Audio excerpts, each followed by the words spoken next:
अग्रवाल का जंगल के नीचे पूरी जमीन घेर रखी है अरबों खरबों की, उसको नहीं तोड़ेंगे।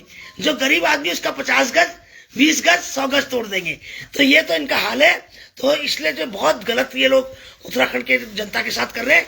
और मैं आऊंगी, बाबूग्राम भी आऊंगी, जब वो लोग मुझे वहां के लोग याद करेंगे, मैं अवश्य वहां की मदद करूंगी। देखो, पहले होती थी इच्छाधारी नागिन, तो आज उत्तराखंड में मैं इच्छाधारी उत्तराखंड की बेटी हूँ। जो मुझे दिल से याद करता है मैं वहां प्रकट हो जाती हूँ। और आपकी मम्मी से भी अच्छा संबंध है, राज आंदोलनकारी है। और मैं इसलिए आई वहां पर कि अचानक उनका फोन आया आपकी पत्नी का कि भाई ऐसे ऐसे हो गया। तो मुझे पता था कि भाई जो आंदोलनकारी हैं उस समय ये लोग जो आवाज उठा रहे सरकार के खिलाफ, उनको गिरफ्तार करने के चक्कर में है। तो मैं तत्काल प्रभाव से, ड्राइवर नहीं था, हमने टैक्सी की शांति प्रसाद भट्ट के साथ, और हम पहुंचे। हम लेट हुए, 7 बजे हम कोर्ट में पहुंचे। तब तक देखा कि वो जो धाराएं लगाई थी, वैसे तो निचली अदालत से हो जाता बेल, मगर जज साहब को समझ में आ रहा था कि ये केस फंसाया गया इनको, मगर वो धाराएं ऐसी थी कि सेशन में हो सकती थी उसकी बेल। और वो तो मैंने वहीं से लाइव किया और काफी पुलिस वालों को बोला। जब पुलिस वालों ने गोली मार दूंगा ऐसे लोगों को कहा, आप लोगों को, एक सीताराम को, तो मैंने इनको कहा कि बंदूक सिर्फ तुम्हारे पास ही है।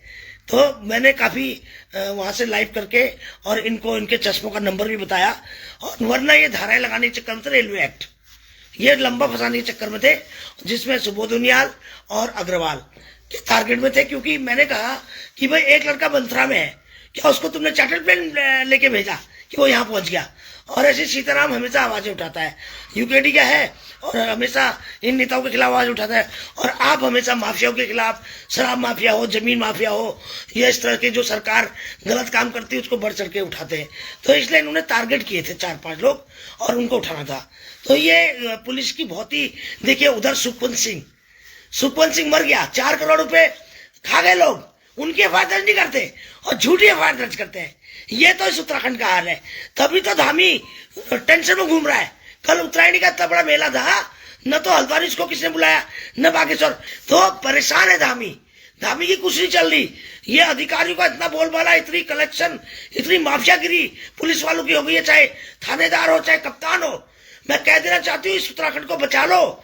कोई है आप तमाम देखिए, अभी ऋषिकेश के अंदर हो, देहरादून के अंदर हो, रुड़की के अंदर हो, तमाम स्पा सेंटर, होटल में सब अवैध काम हो रहे हैं।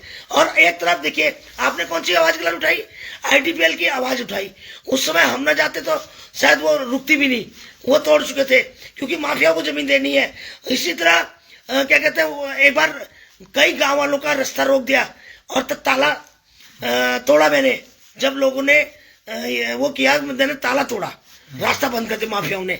और इसी तरह जो इस बार आपने आवाज उठाई, 80,000 लोगों के घर बचाने के लिए आवाज उठाई, तो क्या गलत किया?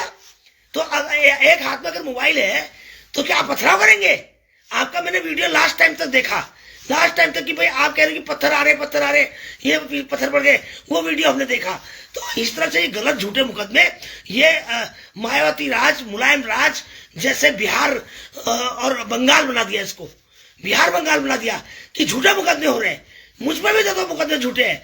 तो ऐसे झूठे मुकदमे इस उत्तराखंड में चलेंगे, नहीं काम चलने वाला। अब इस बार 2027 में ऐसा इनके साथ विकराल होना है। इस बार मैंने देख लिया कि बीजेपी को इस फंक्शन में, किसी प्रोग्राम में पूरे उत्तराखंड में नहीं बुलाया गया। एक नेता को देख लो आप कि उत्तरायणी के मेला इतना बड़ा पर्व होता है, नए साल की तरह नहीं बुलाया गया। तो ये इनकी आज जनता ने इनको ठुकरा दिया है। अगर इस तरह से अन्याय करेंगे आंदोलनकारियों पर और जो आवाज उठाएगा पत्रकारों पर, तो मैं हमेशा तत्पर खड़ी रहूंगी।